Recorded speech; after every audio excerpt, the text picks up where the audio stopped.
Live from the Washington, D.C. area, it's the Inside Scoop. All the news that our viewers want to know. Now, here's the host. Good evening. Welcome to the Inside Scoop. I'm your host, Lindsey Davis Stover. And tonight I'm excited to have with me school board member Karl Frisch, who represents the Providence area. Karl, thank you so much for being with us tonight. Thanks for having me. I mean, it's the first time Inside Scoop has really been inside. We're all inside right now. That's right. Literally inside, right? Yeah. Well, thank you for joining us from your home. And we appreciate this opportunity to talk to you this evening. My pleasure. Well, let's just hit the ground running, as I know you did once you were sworn in on the school board. Can you talk a little bit about what your experience has been like since you were sworn in? I don't think it's by any stretch of the imagination a textbook experience, to say the least. In fact, when we were first sworn in, 2/3 of the school board is new. When we were first sworn in, people would come up to us after meetings and say things like, boy, they really throw you in on the deep end, having to deal with the budget in the first month on the job. That was before a pandemic and a second round of budget talks. So we just recently finished our budget, and it was the second time we'd started that process. So it has been an eye-opening learning experience, to say the least. I will say, as challenging as it has been, it has forced creativity on the part of school board members to remain connected to their communities. And so I've been using technology like we're using today for this show for town hall meetings, and I even have one-on-one Zoom meetings with constituents. In May alone, I've set up 40 hours of those meetings. Technology has made this a lot more bearable, to say the least. Well, that's fantastic to hear that you're still able to connect with your constituents and some of the hardest times and the lives here in Fairfax County and nationwide.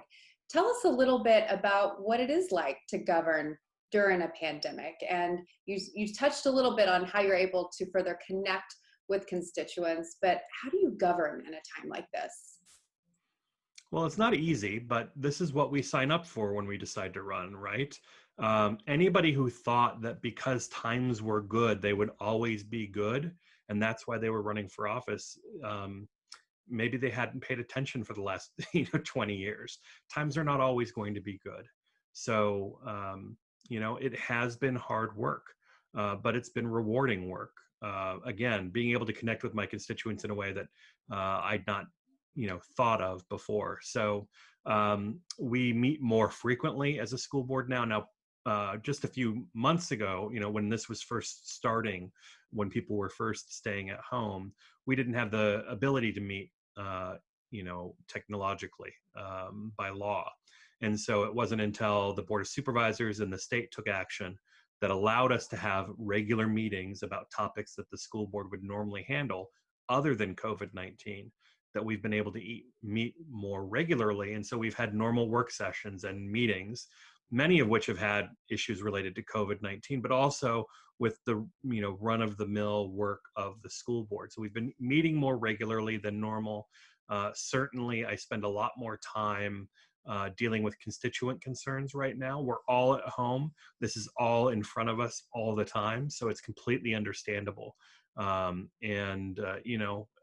Many people are reaching out to their school board members for the first time ever. And anything that I can do in that process to make, to help them get the answers they're looking for has been rewarding. And, I hope that I've been able to help the folks that have reached out. That's such a great point, because this has forced so many people to become either further involved in government, right, and connect with their elected leaders. And I guess if there's anything that could come out of this in the future is maybe they stay connected and I hope so. And involved in this. I hope so. And, I want to be clear that, we can't forget that there are, countless people who do not have the luxury of time to be involved in this process. You know, maybe they're working two jobs even during this crisis. Maybe they're recently unemployed and don't know what to do. Maybe they don't know about the school board, right? So one of the things that I've been doing, in addition to town halls and one-on-one constituent meetings and all of the other work of the school board, I've been calling at random, and this is information that school board members have access to. I've been calling at random 10 families in Providence district to check in, because I want to hear from parents who don't feel moved to contact their school board. And you know, what I'm finding is that many of them, not all of them, but many of them share the same concerns or have even deeper concerns than those that I'm receiving from parents who I've not called out of the blue. So it's been rewarding to be able to connect with families that don't typically reach out to their government too. Absolutely. Absolutely. You touched a little bit on the budget. And I want to ask you about that, because as this pandemic continues and you know, while we're starting to reopen in phases here in Virginia and nationwide, it still has hurt our economy in ways we could have never projected 6 months ago. Talk a little bit about what that has done to the budget for the school board. Well, I will say that we're fortunate to have Megan McLaughlin on our school board as our budget chair, because she has been around long enough to remember what it was like coming out of the Great Recession for our school board. But it has not been easy. You know, we came into this term on the school board thinking that we would have considerably more money to invest in important priorities, and we have significantly less, frankly. You know, we're not getting what we thought we would be getting this year. So, for example, rather than getting 89 million in additional new funds from the county, we're getting 7 million in additional new funds, and we're grateful for every penny of that. Do not be mistaken. That is enabling us to make critical investments, not only in social and emotional supports for students going forward, because this is going to be has been a trauma-inducing situation for our students, but it also enables us to make key investments so that we are capable of handling the situation for whatever contingency faces us in the fall, whether that's opening partially, whether that's continuing distance learning, you know, all of the different scenarios that we're currently considering. So we're fortunate to have been able to make those investments. And I will say that we are also, you know, we had a series of follow-on motions by school board members in this budget process that are going to enable us to refine our communications approach. One of the things that many school board members have been critical of is the communications of FCPS to families, to the school board, to staff. And so we have directed the superintendent. This was a motion that I made, and Melanie Marin from Hunter Mill District was the second. We've directed the superintendent to commission you know, a complete review of our communications practices as a school division, and to develop by the beginning of next year a strategic communications plan that looks for and implements the best practices for communicating with the public, with our parents, with our students, with staff, with the school board, and with media, because all of those entities are important for communicating in varying different ways, and reaching them is also important in varying different ways. So we did that. We're doing a technology review and assessment on an annual basis, a number of things that we've done to make this process better going forward. That's fantastic to hear on the communications front, because even before the pandemic hit, talking among parents, that was one of the number one concerns or challenges they felt as, you know, they were having with the school district. So that is so encouraging to hear. And I know you touched on distance learning. The majority of our viewers are Fairfax County residents, and we all know distance learning got off to a rough start, to say the least. That's a nice way of saying it. Yeah. Yes. It was awful. Well, you know, as the mother of two little girls in Fairfax County schools, it was rough. It absolutely was. And managing, obviously, so many parents working from home, and also, you know, taking care of their children's learning, and also the emotions that are going on right now. And teachers working from home with children too. I mean, there's so many complicating factors. that made that failure so much more difficult. It was tough. So can you talk a little bit? I don't want to harp on all of the things that coulda, woulda, shoulda happened, right? But Oh, I'll do that for you. there's so many of our viewers that are still interested of how do we have one of the top school districts in the entire nation, and it was such a failure. Can you talk a little bit about what happened? So I will say this. First, I was one of the first, outspoken people in favor of this independent audit that the school board is now commissioned. That's in process, so that we will find out definitively from an independent source what went wrong, why it went wrong, who was responsible, and who should be held accountable. So I think that's important. We'll have that soon, and we'll be able to release that to the public. It'll be completely transparent. And I think we deserve those answers, because I'll be perfectly frank, there were members of the school board who were pushing for greater flexibility for teachers for the platforms that they were using. We asked about load testing of the platform that we do use, Blackboard. You know, as somebody with a partner who is an educator in this district, I knew going into this that Blackboard was not something that teachers used very much, if at all. It was certainly a platform in their arsenal of tools, but all of these things that we're now using Blackboard for were not things that were traditionally used. And so we asked about load testing. We asked about using other platforms. In fact, when I was first trying to get a grasp of how I would do constituent meetings and wanted to use Zoom, I was told you can't use Zoom. It has technological problems. It has security problems. And I already knew, based on news coverage, that those flaws had already been fixed. So I was kind of perplexed. And I was further perplexed when those exact same issues that Zoom was having repeated themselves with Blackboard. It's as if nobody had ever thought to, if you're going to caution your board members from using a platform because of security issues, wouldn't you check to see if the platform we're using with our students would have the same issues? So there's a number of those types of issues. Folks can go back and look at the board meetings once we started having meetings again, and they can see the tone and tenor of the conversation that the school board has been leading here to get to the bottom of all of this. So we have a long ways to go in that regard. I'm grateful that we have an amazing staff that has been able to address these issues, and that we've been able to connect, without very many incidents of problem. Obviously you're always going to have some issues. I think that's to be expected, but the massive wide scale failure has not repeated itself in many weeks. And I'm grateful for that. Had we had it from day one, obviously preferable, because then we would have been fixing things around the margins going forward. We lost an entire month to those catastrophic failures. And that's something that we need answers for.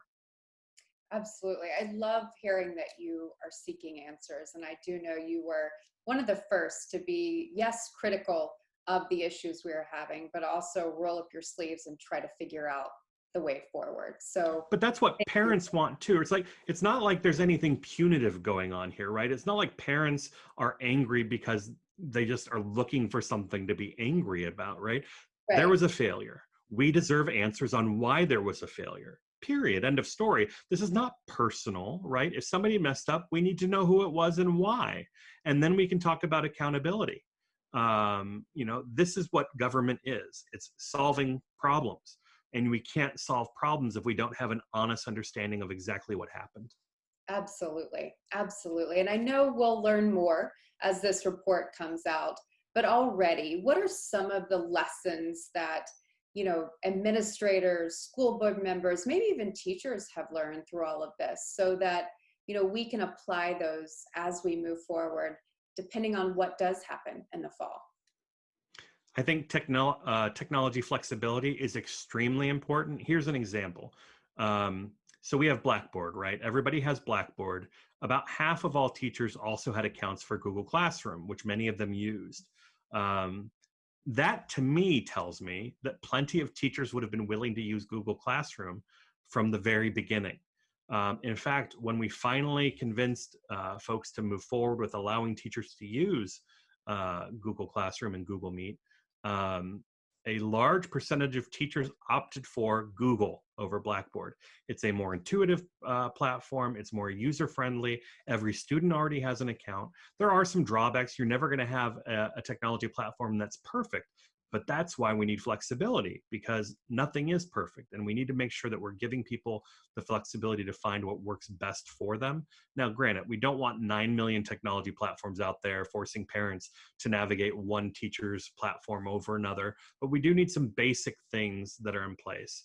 And so I think technological, fluency is important, flexibility is important, training is important. One of the things that Roshna Sizemore-Heiser and I have been talking about, and we think will get done, is this notion that just because there is a future when COVID-19 is no longer here and the pressing need for distance learning is no longer ever present, that doesn't mean that we should put everything we've learned into a little box and put it away until the next time something horrible happens. We should be practicing these skills. We should continue with professional development. We should continue with, making sure that students are up to speed, that our technology platforms are capable of withstanding the load. And we should do that on a quarterly basis, a regular basis at the very least. There's no reason that we can't have, a quarterly or occasional opportunity for distance learning at home, let's say during a teacher work day, so that students are getting to use the technology, parents are seeing the technology in use, teachers are using the technology again, and the technology is being load tested in real time, so that it's not a learning game every time we have to deploy it. The other advantage that it has is that we can sharpen the digital citizenship skills of our students and prepare them for a lot of what college is like now. Many college students are now taking one or more of their classes online, and being familiar with the technology will be helpful in that regard too. So I think knowing that we will continue that process going forward, I think that's important. But I think we've also learned, the importance of making sure that our students have technology. We did a good job of rolling out FCPS, which is our one-to-one computer program, so that every high school student has a laptop. They all have the same laptop, so they can all access the information the same way.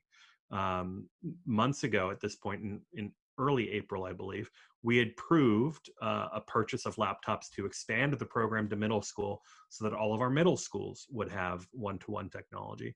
And we've approved in this budget the purchase of 22,000 laptops and other devices so that we can expand further into elementary school. That will have significant returns on investment. Now, granted, we do need to make sure that these laptops have connectivity to the internet, right? We don't want to just send people home with fancy typing paperweights. We want them to be able to connect to the internet and to be able to do their assignments from home and take advantage of the enhanced learning experience. To that end, it's not like the school board is willy-nilly just putting devices in the hands of students. We are conscious of the fact that parents want to know what kind of screen time their students are having. So we've directed the superintendent and staff to make sure that these one-to-one laptops are equipped with technology that will let teachers and students, or teachers and parents, know what kind of screen time is at play, what applications are being used, et cetera, so that we can have a grasp of how this technology is actually being used and whether it's being used as intended. And then Stella Pekarsky from Sully District put forward a follow-on motion that will also track metrics of success for our online learning and for our technology, to make sure that all of the students who are getting this technology are receiving the benefits that they've been promised, which is an enhanced learning experience, not a replaced learning experience, not just a paperweight that has keys on it, but an enhanced learning experience too. That's fantastic. I mean, just to hear those types of lessons learned, I know as a parent puts me more at ease. The frustration has been high among parents and teachers and students alike. School board members. We've been frustrated too. Absolutely. What can you say to those frustrated people who we've discussed, have a right to be frustrated, but how are you able to put their nerves, their anxiety at ease a little bit as we possibly think about continuing this distance learning in some form in the fall and beyond? I am a firm believer that apologies mean nothing without action. So, I think that you can put people at ease by doing the job they expect you to do, frankly. People don't want to have to reach out to their school board members. People want their children to learn. And it is a complicated mess out there. It is not just schools, right? People are at home from work. They're trying to juggle whether they can do their job from home at the same time that they're trying to get their kids in front of the computer to learn. So it is a complicated problem. But there is hope there.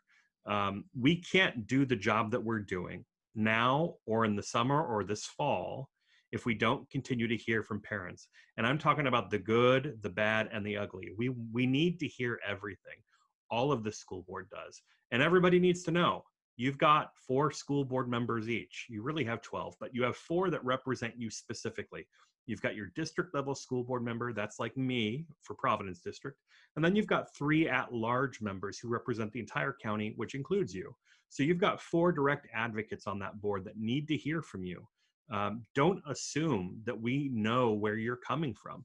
I have to tell you, half the people I speak to start by saying, I'm sure you've heard this before. And often I've not heard it before. So they need to continue reaching out to us as things develop, when we announce new plans, when we have a conversation. In early June, we're going to be having another work session about what the fall might look like.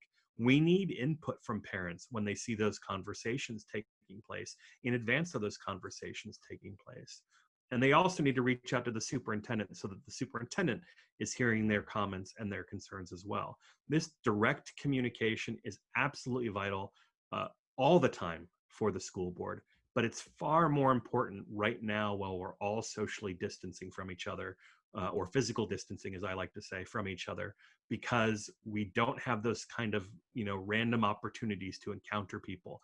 I'm not in schools every day at events meeting parents on the ground, or teachers on the ground. So having that direct communication is critical. I'm having town hall meetings with teachers that teach in Providence, and parents and people in the community and students. But those random moments when you might run into somebody and hear something, they just don't happen anymore. So reaching out is critical. That is a fantastic point. Especially to relay to all the viewers how important it is, because there are times that you do just run into your school board member and have that chance to express your opinion, or for you to ask how things are going. And we don't have those occurrences right now. So that's People need to tell their friends that these opportunities exist too, right? At the end of every conversation, these one-on-one meetings that I have with constituents, I always tell them, please tell your friends that I'm able and available to do these meetings with them as well. If they have comments, concerns, questions, the occasional praise doesn't hurt. So people need to let other people know that there are people out there that are willing to listen if they're willing to talk. Right. And I guess the big question right now on the minds of everyone, probably nationwide, but let's talk Fairfax County, is what will happen to schools in the fall? Will schools reopen? What are some of the options that you're looking at and contemplating right now as you go into your work session? So about 2 weeks ago, the superintendent brought us 3 scenarios. The first scenario was continued distance learning. The second scenario was some, social distancing in the school buildings with a return to the physical classroom. And the third was kind of a mix where some students would be returning, some wouldn't, et cetera. Same with staff. And to say that the school board had lots of questions would be a drastic understatement. We had tons of questions. So the superintendent has gone back to the drawing board to bring us some revisions based on those questions and to answer some fundamental ones. One of the questions I had was about how on earth we could possibly expect social distancing to work in our schools. In practice, it makes sense, right? You sit the kids 6 feet apart. You only have a fraction of the school in the building at any given time. Everybody wears a mask. And then you think about reality. Right. What's it like to line up third graders in a hallway when there is no social distancing?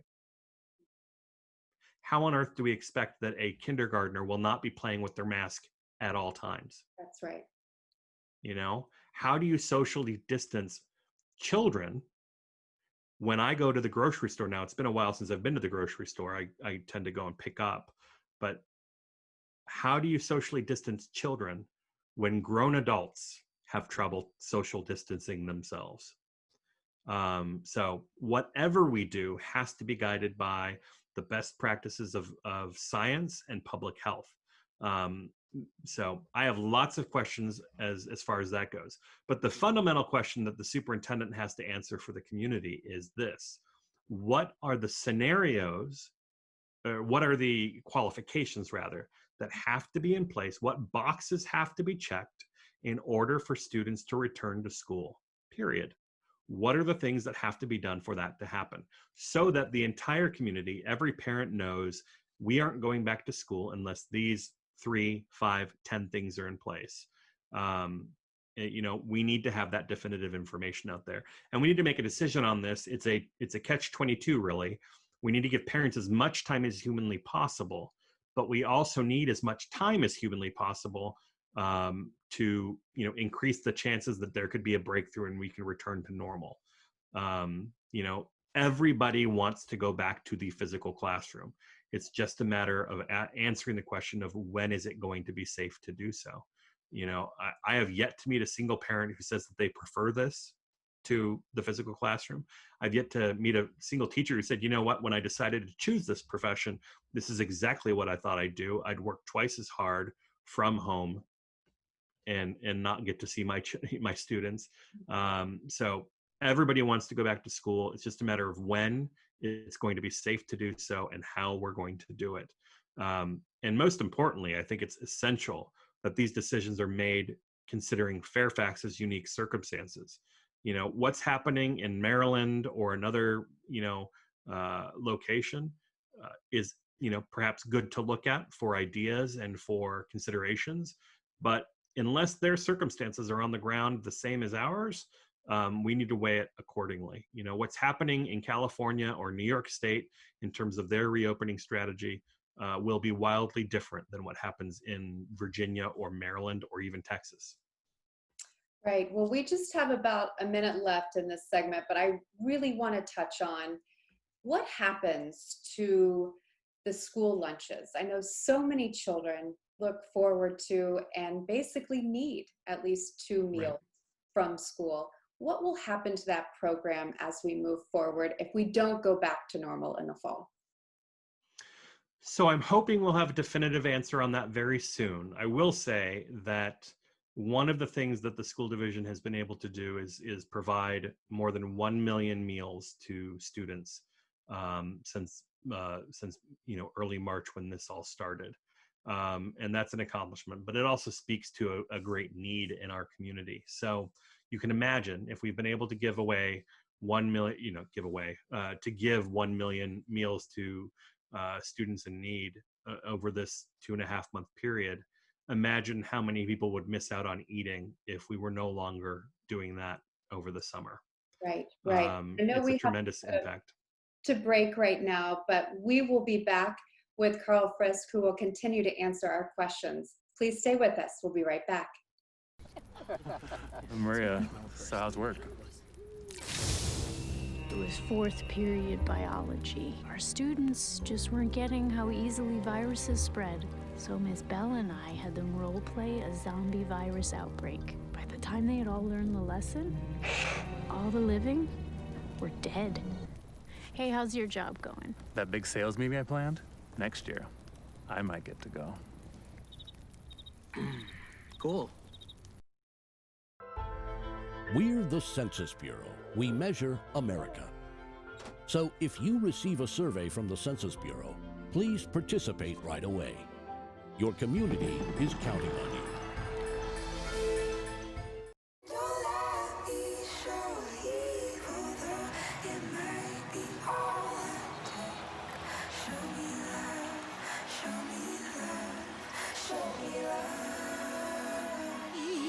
Got a creak in my neck, limp in my step, cramping in my muscles every time I try to flex them.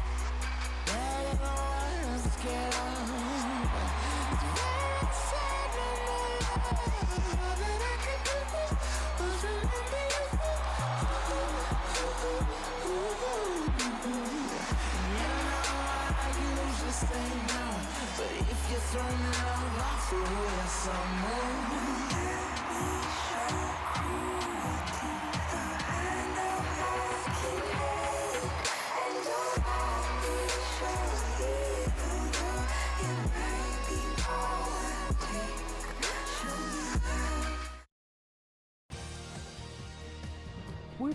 to the Inside Scoop.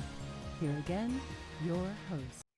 Welcome back to the Inside Scoop. I'm your host, Lindsey Davis Stover, and we are continuing our conversation tonight with Karl Frisch, who is the Providence School Board member here in Fairfax County. Karl, thank you again for being with us tonight. We talked a lot about, in the last segment, about education, distance learning, and I know we ended with that segment on how students can continue to get the meals they need throughout the summer and fall if things don't go back to normal. And right. I want to touch on this point real quick because it was such a significant one. You had mentioned Fairfax County has served over 1 million meals thus far. Is that right? Yeah, and that's breakfast and lunch, 1 million meals since mid-March to students who frankly are hungry and would not eat otherwise. So one can extrapolate from that the impact that not having something like that in place would mean over a period like the summer, when frankly many students and many families are going to be trying to take advantage of opportunities to continue learning to make up any lost ground that's happened in this period. So, I can't speak for the entire board, but I'm hopeful that we can do right by these students and continue offering them the help they need. And Karl, for continued updates on what's happening in Fairfax County Schools, but also the lunch program, can you tell our viewers your social media links so they can continue to track those updates? Yeah, so people can find, my school board website. It's hard to find if you just go to the FCPS website. So my trick to this is just go to fcpskarl.com, however you want to spell my name, with a C, with a K, whatever. fcpskarl.com will redirect you directly to my page on FCPS's website. And from there, you can find out how to contact me. You can also sign up for my newsletter. My official school board social media accounts are Karl Frisch at Karl Frisch FCPS. So if you want to contact me about school board matters, you're welcome to do so. I encourage you to do so. Well, thank you. I appreciate that, Karl.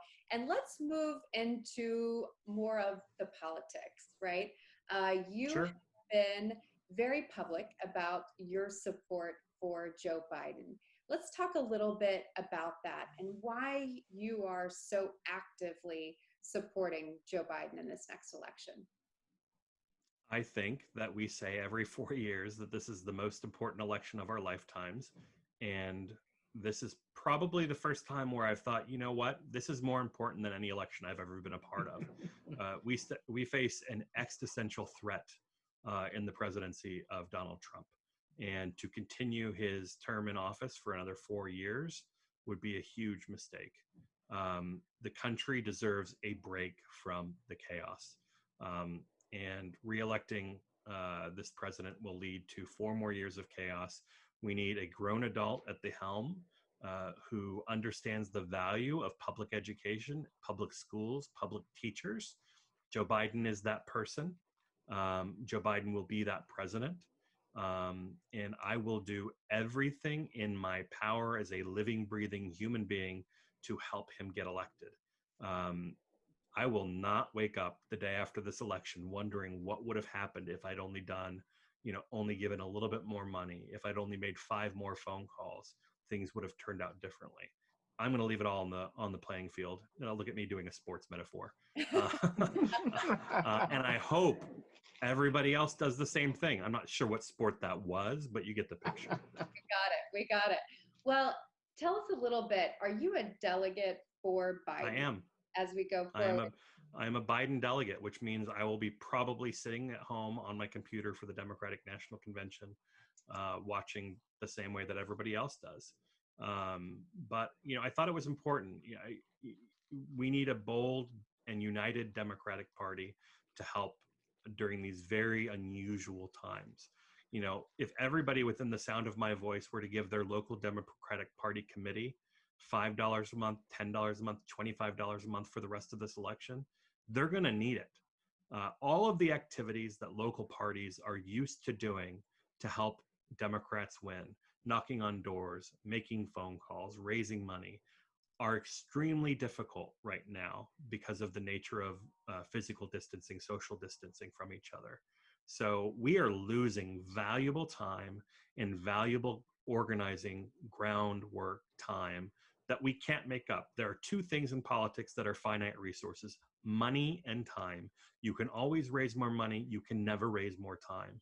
And so local parties, local candidates are going to need all the resources they can get to take those offline activities like door knocking and phone calling and bring them online, reach the voters that would typically be reached offline online. So they're going to need extra money for digital advertising. There's no other way around it.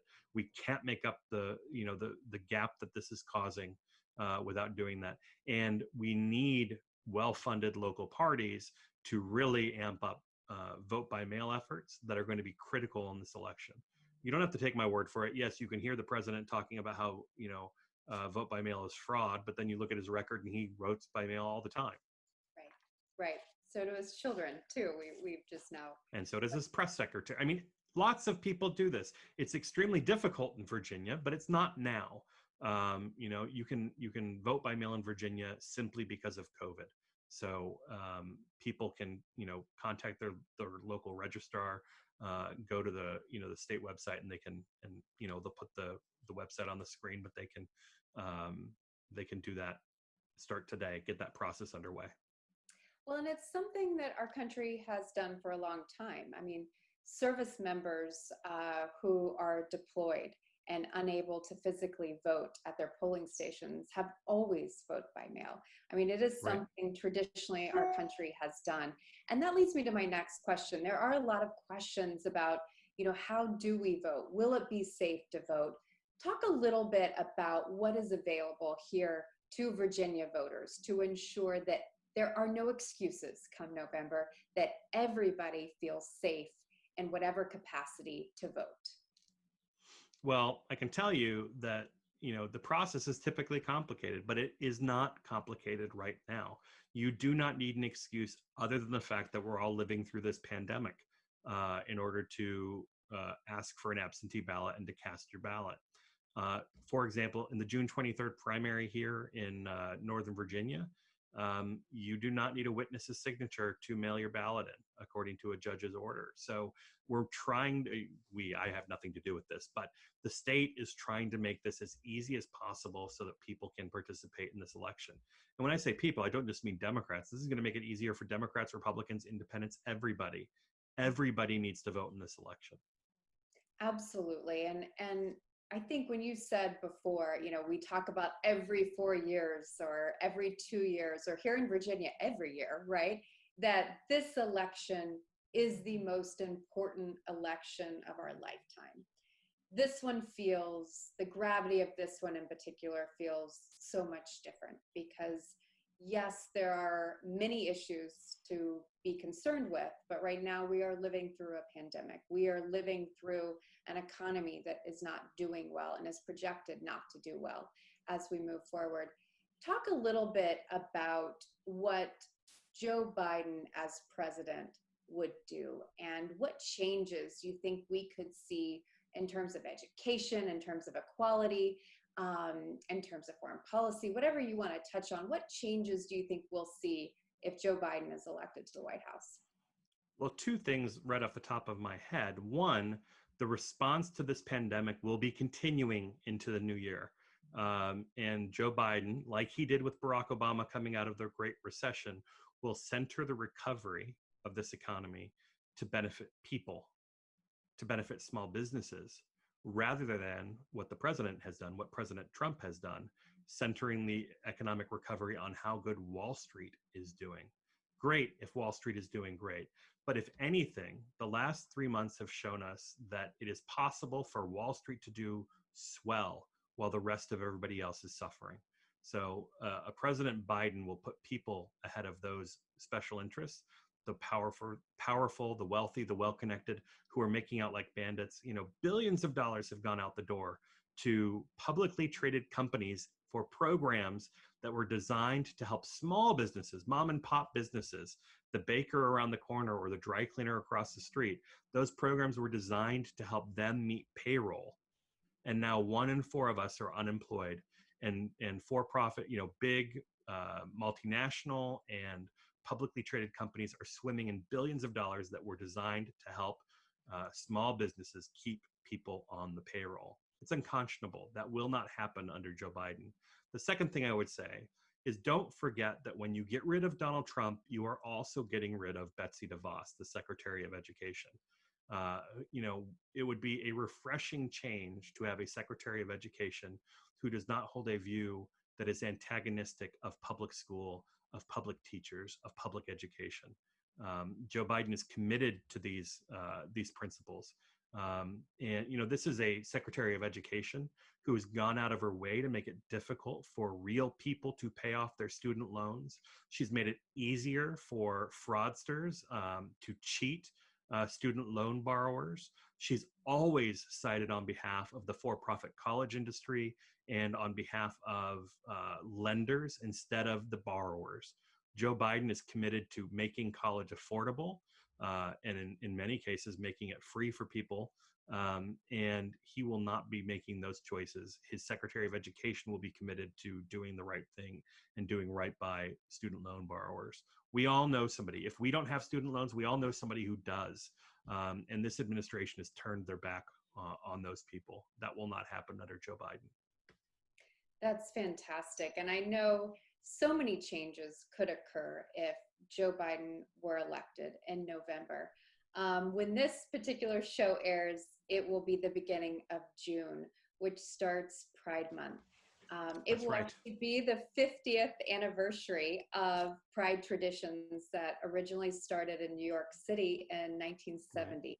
Can you tell us a little bit about some of those traditions and how those traditions are going to change given the current circumstance we're all in? Well, I mean, I've heard the question asked, if Pride happens in a pandemic, does the rainbow actually, shine? It does. Pride is every day. Pride is something, why do we have Pride? We have Pride because LGBTQ people are still discriminated against in this country. It wasn't until this year in Virginia that LGBTQ people were protected on the basis of employment, public accommodations, housing. And what that means is last year, many people in Virginia could have been fired for being gay. They could have gotten married, come home from their honeymoon, put a photo on their desk at work just like everybody else, and been fired simply because they are gay. No other reason necessary. Pride is necessary to show people that we exist and that we're deserving of the same respect and simple human dignity and legal protections as anybody else. We've made tremendous strides in this country over the last 20 years, certainly in my lifetime, but we have a long ways to go. The year I was born, there was a ballot measure in California trying to make it so that LGBTQ people could not teach in public schools. Marriage equality was not legal until 2012. The ability for LGBTQ service members to serve, which is now in jeopardy again, was not legal until 2010. LGBTQ people could not have sexual relationships until 2003. We have a long ways to go, and that progress will only come by electing more Democrats and by celebrating Pride and taking an opportunity to pat ourselves off on the back for the equality that has been advanced and recommitting to the struggle that is ahead of guaranteeing that equality for everybody who's been left behind. And I love that you touched on what Virginia did this year, because in fact, we were the first Southern state to pass so many of these measures. And well, it's hard to believe that, 2019, 2020, these things are just getting done. It was a step in the right direction, but we all know we need to continue to advocate and push forward. What are some additional changes you would like to see as we move forward, whether it's on the national level or the state level? Well, Congress passed the Equality Act, And I hope that they do so again when they have a president who will sign it and a Senate who will pass it as well.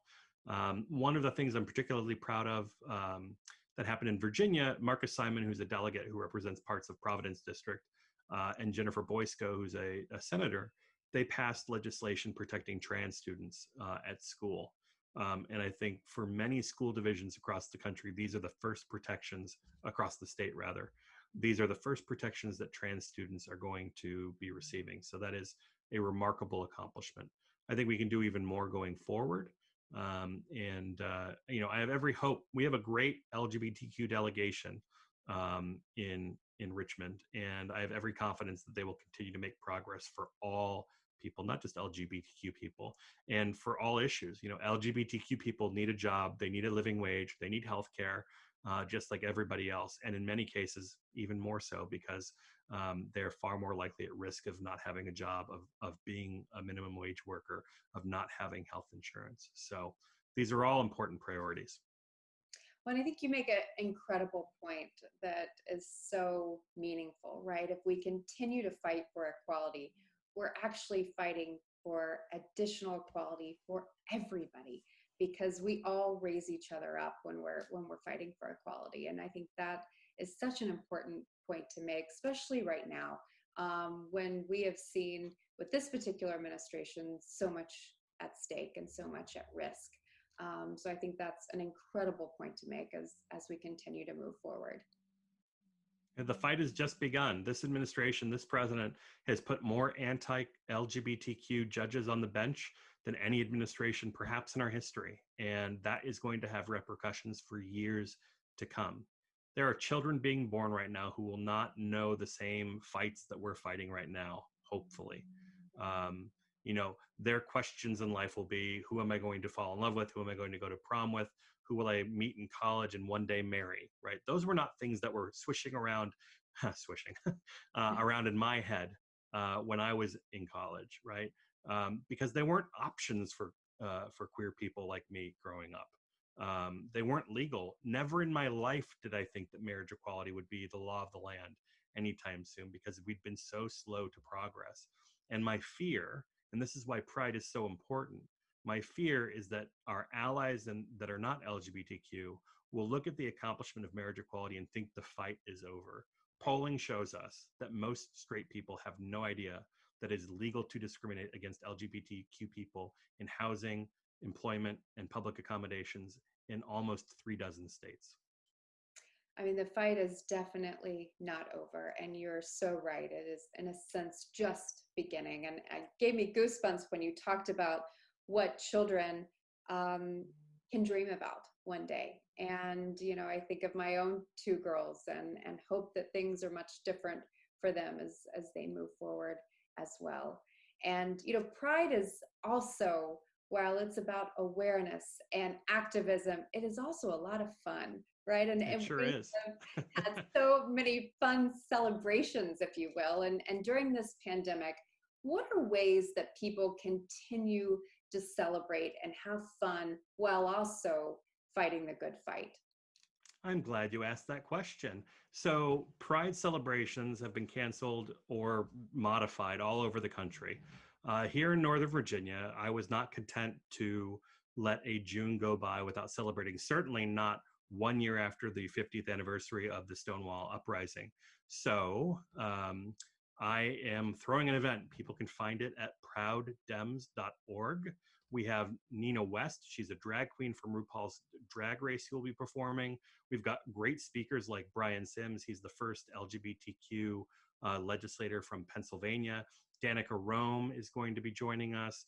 Adam Eben is going to be joining us. Mark Sickles and Mark Levine, all great members of the Virginia General Assembly. Congressman Jerry Connolly will be there. So we've got great entertainment.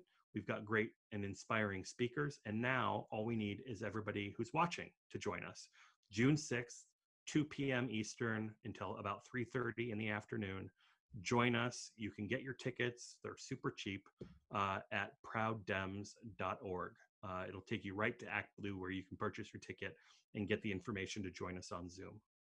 That's fantastic, because I know while we're all having to do things differently right now, including this show, right? Right. Still want to be able to celebrate and do the things that we know are right and fight the good fight. Break the isolation, right? Give people an opportunity to build community and engage with one another. There are so many people who are isolated right now. Those of us who are fortunate enough to have families or partners, have somebody that they can lean on. There are a lot of people out there who do not have that luxury. So, the more we can do to open this up and get people excited and engaged with one another, to get people inspired. I hope that we're able to get people who haven't thought about getting involved, to come to this event, and sign up to volunteer. Again, people can go to prouddems.org for all of the details, but we've got a great lineup and it's going to be a fun time. It's going to be fun. That's exciting. People need fun right now. So that I love that Absolutely. you're doing this event. Thank you for doing that. And we'll make sure that we can help get out the word on that as well.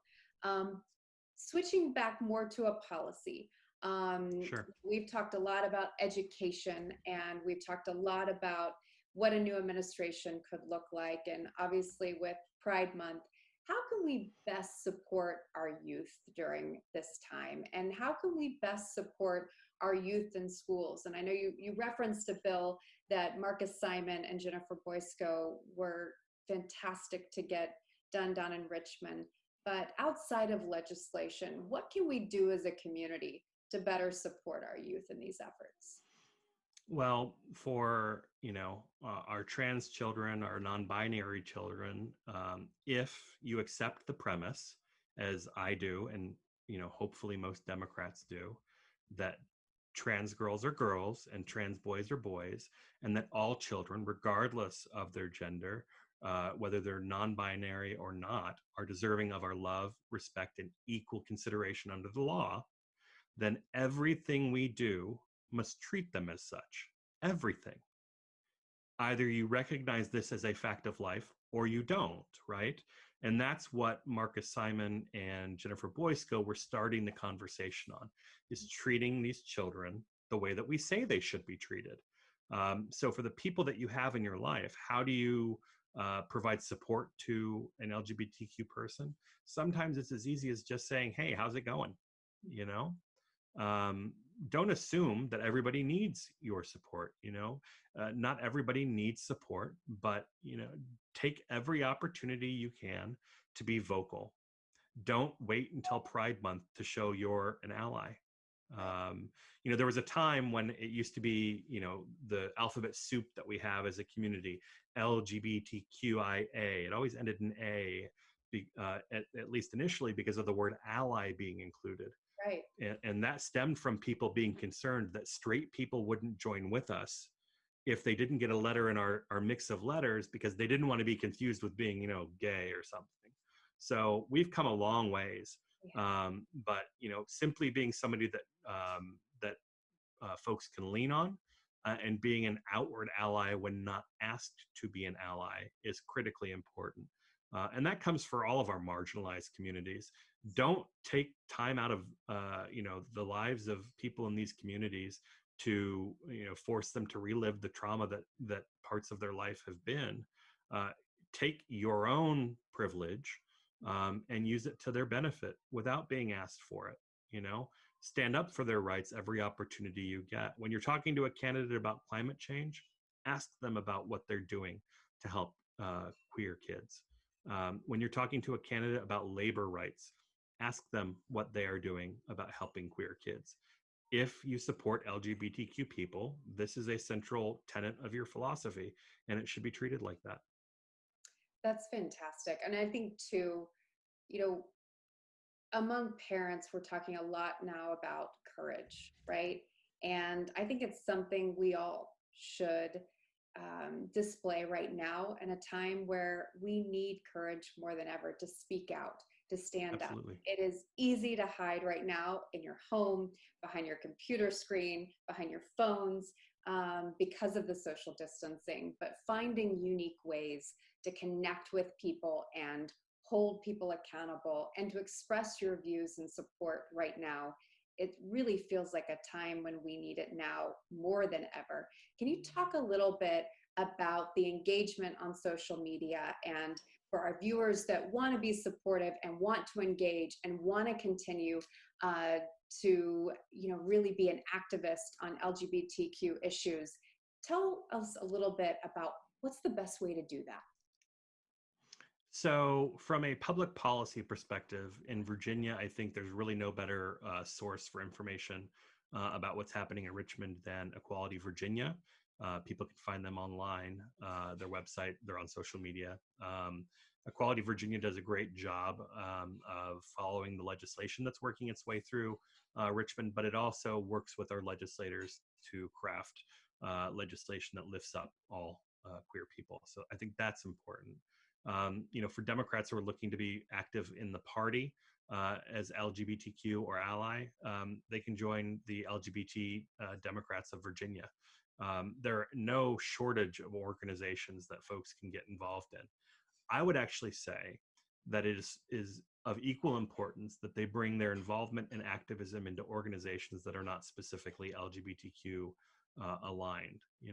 If you're a member of the Fairfax County Democratic Committee, bring your activism into that committee. If you're a member of some other organization, do it there.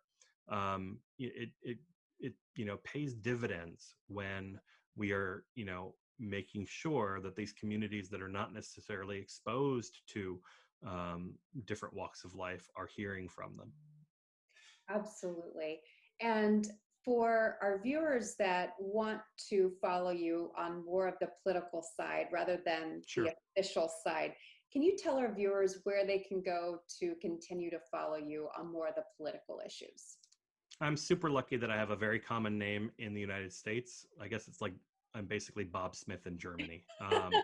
But at Karl Frisch on whatever social media you use, Twitter, Facebook, Instagram, Snapchat, TikTok, you name it. I'm on all of them in varying degrees, mostly Twitter, Facebook, and Instagram. At Karl Frisch. You can also go to my website at Karl Frisch. And again, I would encourage you to join us for our event on June 6th at 2 p.m. ProudDems.com with Jerry Connolly, Danica Rome, Adam Eben, Mark Sickles, and Nina West from RuPaul's Drag Race. It's going to be a lot of fun. That's fantastic. I want to see some of your TikTok videos now that I know you're on TikTok. I haven't even posted a video yet. I'm on there. I'm trying to figure out if I'm going to do something original, which is not necessarily the case on TikTok much of the time. But maybe I'll be the first school board member to do one of those dances that the kids are doing.